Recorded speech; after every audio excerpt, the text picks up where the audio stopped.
Hola a todos y bienvenidos a Brumas del Pasado, hoy en la sección de En Blanco y Negro, donde hablamos de cine clásico y los pioneros del cine. Bien, como han visto en el título del vídeo, tenemos un ranking de películas del cine mudo, pero que luego se volvieron a rodar en el cine sonoro. Entonces se puede hacer un poco la comparativa de cómo estaba cuando empezaron en el cine mudo y años, algunas fueron pocos años después, porque igual habían sido casi al final del cine mudo y se rodaron justo a continuación, y otras pues hubo una serie de años que pasaron entre ellas. Vamos a ver este listado y a ver qué les parece.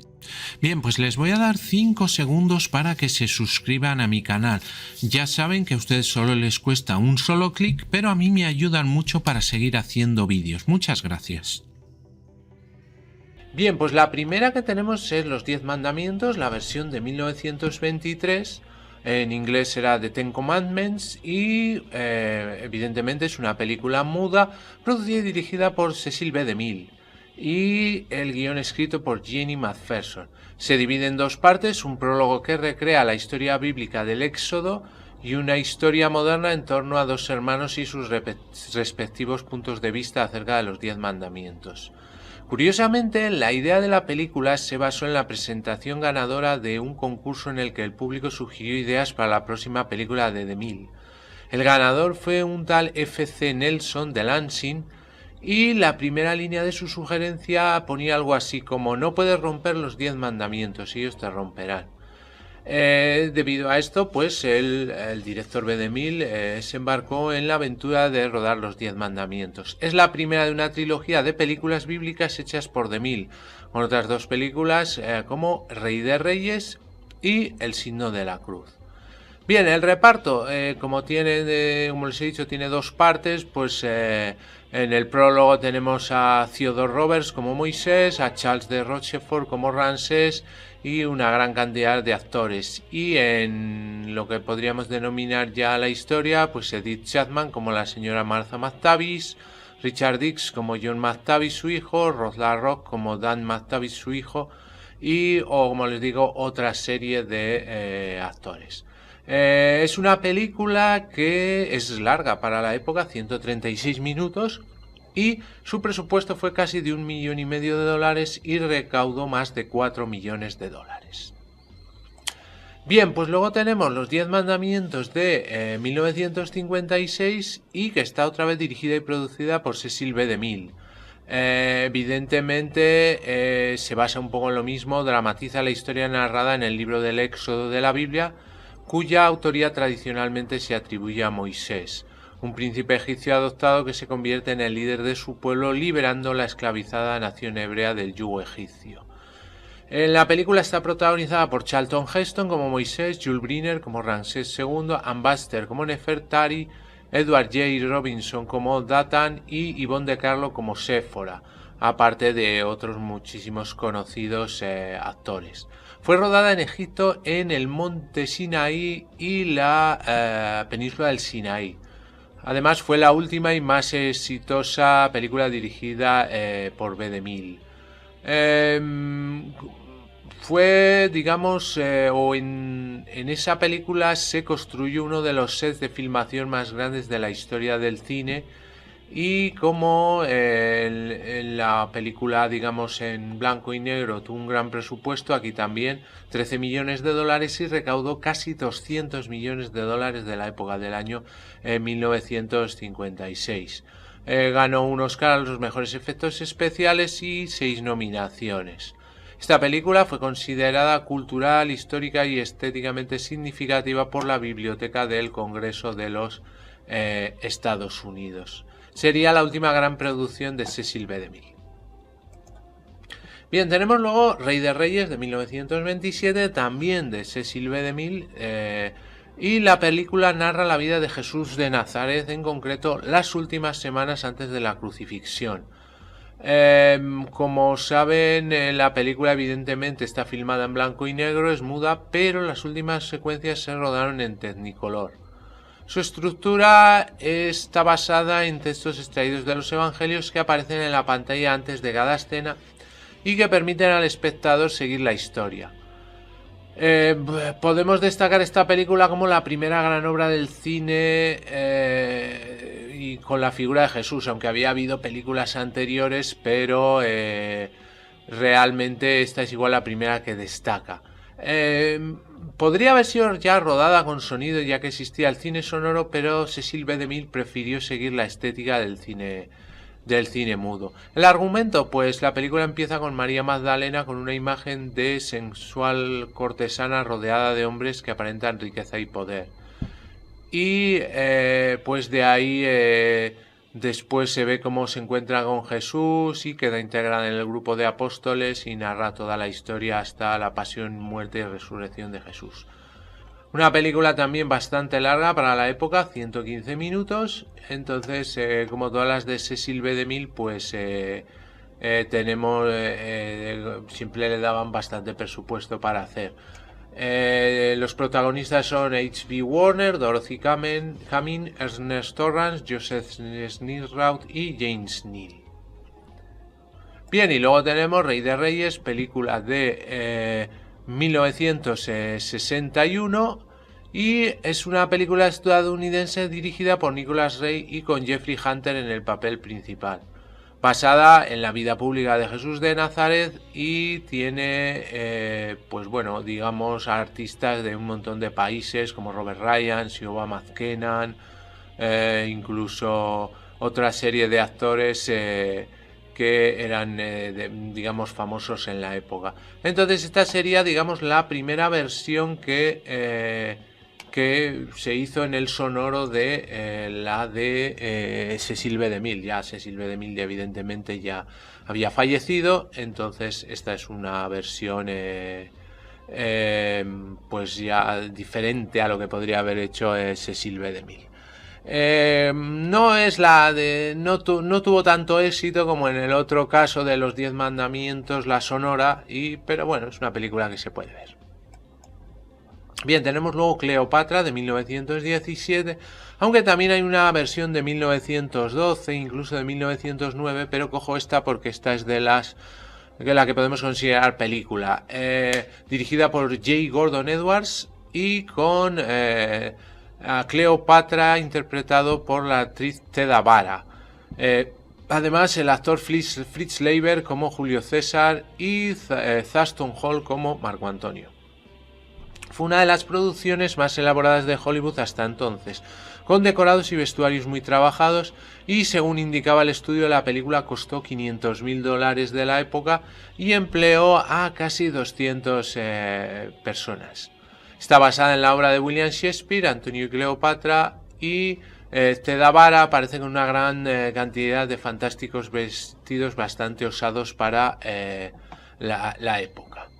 Bien, entonces bueno, esta película es muy larga también para la época, 125 minutos, lo que entonces se dividía en carretes, 11 carretes, 11 rollos de película, y la verdad es que la película está bastante bien, les aconsejo que la vean. Bien, luego ya tenemos Cleopatra de 1963. Esta ya es una superproducción dirigida por Joseph L. Mankiewicz y ganadora de 4 premios Oscars. Como saben, protagonizada por Elizabeth Taylor y Richard Burton en los papeles principales. Tuvo malas críticas, pero fue un éxito de taquilla porque obtuvo la mayor recaudación de 1963, $24 millones, pero no fue considerada como una película exitosa, ya que necesitó un año entero para recuperar los 44 millones invertidos en realizarla. Debido a su desmesurado coste, es la única película en la historia que, aun siendo de la de mayor recaudación en su año de estreno, sufrió problemas económicos. Bien, la verdad es que lo bueno que tiene esta película es que es muy visual y cada detalle está muy cuidado, y por eso se podría ver hoy en día perfectamente, porque destaca todo el detalle de Egipto, las batallas, etcétera. Bien, la película se puede encontrar en varias versiones. Realmente la película original era de 6 horas, pero hay partes que se han perdido, entonces hasta en DVD creo que se puede encontrar hasta cerca de 4 horas para poderla ver. Bien, luego tenemos El fantasma de la ópera de 1925, dirigida por Rupert Julian, y es la primera adaptación conservada. Sí que hubo una de 1916 perdida de la novela homónima de Gaston Leroux. El actor Lon Chaney desempeña el rol de un enmascarado y desfigurado fantasma llamado Eric, que reside en la Ópera de París y da lugar a asesinatos y mutilaciones en un intento por forzar a los regentes del teatro a que hagan la estrella del espectáculo a Christine Daae, la mujer que él ama. Esta película causó más impacto por el horror intencionado producido por Lon Chaney con su aspecto, ya que él mismo se aplicaba el maquillaje, que fue mantenido en secreto por el estudio hasta el lanzamiento de la película. Tuvo una recaudación de unos 2 millones de dólares y también para la época bastante larga, 107 minutos. Bien, luego tenemos una de 1943, en este caso película musical y protagonizada por Nelson Eddy, Susannah Foster y Claude Rains, y dirigida por Arthur Lubin. La música original fue compuesta por Edward Ward y la película es una versión muy libre de la novela homónima escrita por Gaston Leroux de 1910, y también se basa algo en la película de 1925. Es más, se reutilizó el escenario construido para la película de 1925, que era una réplica del interior de la Ópera de París.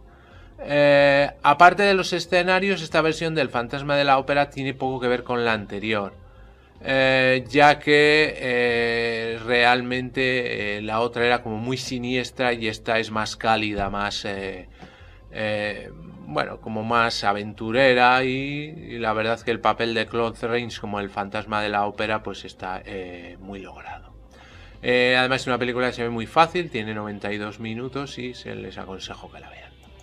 Bien, luego tenemos Ben-Hur de 1925. El título original era Ben-Hur, A Tale of the Christ, una historia de Cristo o de Jesús. Película estadounidense estrenada el 30 de diciembre de 1925 y que está basada en la novela homónima de 1880 escrita por Lew Wallace, que cuenta la vida de Judah Ben-Hur en relación con la tradición sobre la vida de Jesús de Nazaret. Fue la segunda película de la historia del cine que se basaba en esta novela tras la versión que dirigía Sidney Olcott en 1907, pero aquella era más bien un corto y bueno, pues esta se puede considerar más película, etcétera. Película además larguita, 143 minutos, y recaudó unos 11 millones de dólares, habiéndose gastado 4 en su digamos, en su presupuesto. Está considerada como la película más conocida de la etapa muda de la Metro-Goldwyn-Mayer y fue el proyecto más complejo de la recién creada empresa, y con ella Louis B. Mayer e Irving Thalberg pretendieron demostrar cómo una producción enorme podría transformar a la MGM en la productora más importante de Hollywood. Bien, luego tenemos ya Ben-Hur de 1959, y en este caso fue dirigida por William Wyler y producido por Sam Zimbalist, también para la MGM. Los papeles principales los interpretan Charlton Heston, Stephen Boyd, Judd Hawkins, Hugh Griffith y Haya Harit. Es una adaptación de la película muda del mismo título de 1925, que, como les he contado antes, pues se basaba en la novela de Lewis Wallace de 1880. Ben-Hur contó con el mayor presupuesto que había tenido una película hasta entonces, superior a los 15 millones de dólares estadounidenses. Para su filmación, 200 artistas y obreros construyeron los decorados más grandes jamás empleados en una película, con cientos de frisos, estatuas, y también se gastaron bastante en vestuario. Se amortizó muy bien porque la recaudación fue de casi 150 millones de dólares, y la verdad es que la película ha envejecido bien y se puede ver a día de hoy. Bien, luego tenemos Nosferatu de el año 1922 y El fantasma de la noche, se tradujo algo así, Vampiro de la noche, Y es una película como les he dicho, de 1922, dirigida por Friedrich Wilhelm Murnau. Se trata de la primera película relacionada con la novela de Bram Stoker, Drácula. Inicialmente no fue aceptada por la viuda de Bram Stoker, que abrió una demanda, pero pronto se convirtió en una película de culto. El argumento, pues Hatter y su mujer Ellen son un joven matrimonio que vive en la ciudad de Wisworth en el año 1838. Un día, un agente inmobiliario llamado Nock envía a Hatter a Transilvania para cerrar un negocio con el conde Orlok. Se aloja en una posada donde hojea un viejo tratado sobre vampiros. Una vez en el castillo es recibido por el siniestro conde. Bueno, como les he dicho, para ser una película muda, la verdad es que ha envejecido muy bien e incluso todavía digamos que puede dar bastante miedo. 94 minutos de película y muy interesante de verla. Bien, y luego tenemos pues la película de 1979 que el argumento es el mismo, está principalmente ambientada en la ciudad de Wismar, Alemania, y en la región rumana de Transilvania a mediados del siglo XIX. Escrita y dirigida por el director Werner Herzog, y entre los actores encontramos a Klaus Kinski en el papel de Nosferatu, Isabella Gianni como Lucy Harker y a Bruno Ganz como Jonathan Harker. Cabe mencionar también al escritor y artista francés Roland Topor en el papel de Renfield. Aunque la película se basa en la novela Drácula de Bram Stoker de 1897, también tiene, o podemos considerarla como una readaptación del clásico de 1922 de Murnau. Esta producción fue recibida positivamente tanto por la crítica como por el público y consiguió un cierto éxito comercial. Bien, luego tenemos Sangre y Arena, película de 1922, que es una de las más conocidas películas del galán del cine mudo Rodolfo Valentino, que en su papel de Juan Gallardo pretende triunfar como torero y tras casarse con su prometida lo logra, pero entonces se encuentra a otra mujer. Bien, los protagonistas son Rodolfo Valentino, Lila Lee, Nitan Aldi, Rosa Rosanova y Walter Lone. Como les he dicho, del año 1922 y tiene 108 minutos. Y luego la primera versión que ya se hizo en el sonoro fue una película de 1941 de Rubén Mamoulian, basado en la novela homónima, como les he comentado, no sé si lo he dicho, del escritor español Vicente Blasco Ibáñez. Y digamos que en esta los actores más importantes son Tyrone Power, Linda Darnell o Rita Hayworth. La sinopsis es más o menos la misma. Juan Gallardo, Tyrone Power, ha querido desde niño ser torero, como su difunto padre. Logra el éxito, pero entonces se cruza en su vida una mujer, Doña Sol, interpretado por Rita Hayworth. Entonces es una película de 125 minutos. Bien, luego tenemos Robin de los Bosques de 1922, película muda y dirigida por Alan Dubois y está interpretada por Douglas Fairbanks, Wallace Beery, Enid Bennett y Alan Hale. Evidentemente todos conocemos la historia de Robin de los Bosques y lo que podemos destacar es que fue una producción que tuvo un presupuesto de $930.000 y recaudó 2,5 millones. Con además bastante larga la película, más de 2 horas, y es interesante verla.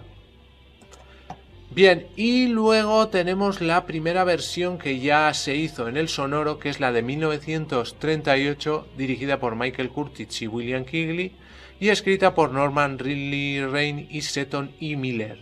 Protagonizada por Errol Flynn en el papel principal, Olivia de Havilland como Lady Marian y el villano Sergei de Gisbert, que estaba interpretado por el eterno Sherlock Holmes Basil Rathbone. Además aparecía Claude Rains como el príncipe Juan. Es considerada una de las películas de aventuras, de las mejores películas de aventuras de todos los tiempos. La película costó más de 2 millones de dólares y fue la más costosa hasta esa época. Y además fue una de las pocas películas de la década de los 30 filmada en color. Bien, luego tenemos El ladrón de Bagdad, de Thief of Baghdad, película muda estadounidense de 1924 dirigida por Raúl Walsh y producida y protagonizada por Douglas Fairbanks. Es una película tan interesante y tan histórica que en 1996 la película fue considerada cultural, histórica y estéticamente significativa por la Biblioteca del Congreso de Estados Unidos. Ahmed, el personaje de Douglas Fairbanks, es un hábil e ingenioso ladrón que deambula despreocupadamente por las calles de Bagdad, escenario de sus múltiples y exitosas raterías. Es un hombre feliz, pues todo lo que quiere lo consigue.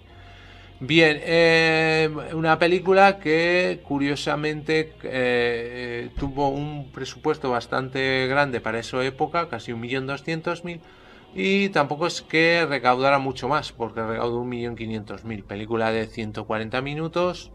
Y aparte de Douglas Fairbanks aparece Sid Edwards, Charles Belker o Julian Johnston como artistas principales. Bien, y luego ya tenemos de 1940 El ladrón de Bagdad, ya en sonoro, que está producida por Alexander Korda y dirigida por Michael Powell, Ludwig Berger y Tim Whelan. Los actores principales son Sabu, Conrad Bates, John Justin y June Depret. Bien, esta producción, una nueva versión de la película de 1924 y bueno, en este caso, respecto a la versión anterior, el ladrón y el príncipe son dos personajes separados encarnados en la pantalla por Sabu y por John Justin. Aunque esta versión es producida en Inglaterra por la London Films, debido al inicio de la Segunda Guerra Mundial, el rodaje fue completado en California. Bien, y ya para acabar tenemos Quo Vadis de 1913, una película italiana dirigida por Enrico Guaccioni y basada en la novela de 1896 del mismo nombre de Heinrich Sienkiewicz. Fue uno de los primeros, booms de la historia del cine. Tuvo más de 5.000 extras, sets bastante grandes y la duración para la época de 2 horas pues era desmesurada. Y además Quo Vadis fue la primera película en ser proyectada en un teatro de primera clase de Broadway. Bien, y luego tenemos Quo Vadis de 1951, que está dirigida por Mervyn Leroy y estuvo protagonizada por Robert Taylor, Deborah Kerr, Leo Gant y Peter Ustinov. Fue candidata a 8 premios Oscar y ganó algunos Globos de Oro. El mismo argumento que la anterior y en este caso es todavía más larga, 171 minutos, pero la película está muy bien rodada y ha envejecido bastante bien y se podría ver sin ningún problema en la época en la que estamos. El reparto principal, pues como hemos dicho, Robert Taylor era Marco Vinicio, Deborah Kerr Lilla, Leo Gant Petronio y Peter Ustinov en el papel de... Bien, pues hasta aquí el vídeo de hoy. Espero que les haya gustado, que les haya sido útil, interesante. Y antes de terminar, vamos a hacer un pequeño recorrido por todos los canales creados por EBM Informática. Y así, si alguna temática de alguno de ellos les interesa, pues pueden acceder a ellos fácilmente. Bien, el primero y el canal más grande es el canal de EBM Informática, donde tenemos tutoriales de todo tipo de actividades del mundo de la informática. Tenemos cursos completos como de Word, Excel, Access, Photoshop, trucos y diversas explicaciones de aplicaciones normalmente de PC que les pueden ser muy interesantes. Y luego tenemos el canal de Brumas del Pasado, donde lo dedicamos a temas culturales. Por ejemplo, nos especializamos en vídeos de biografías de ficción, donde elegimos personajes ficticios y hacemos una cronología, una biografía, una vida y hechos como si hubiera existido realmente, y elegimos personajes de películas, series de televisión, de cómics, de videojuegos y de libros. También tenemos la sección de lugares ficticios, que es parecida a la anterior, pero cogiendo pues esos lugares que no han existido, y otra que sería la de biografías reales. Aparte tenemos secciones como Secretos de la Historia, una sección dedicada a los pioneros del cine que la llamamos En blanco y negro, y otra sección que se llama Pequeña Gran Pantalla, que nos centramos más en el cine de hoy en día, rankings también de series de televisión, etcétera. Entonces un canal muy completo donde van a encontrar diversos contenidos culturales muy interesantes. Para finalizar tenemos el canal Just Surrender, donde tenemos curiosidades de videojuegos, historias de videojuegos y gameplays o walkthroughs, soluciones completas en un solo vídeo de algunos de videojuegos que más me gustan, sobre todo del tema de aventura gráfica. Pues muy bien, muchas gracias y hasta el próximo vídeo.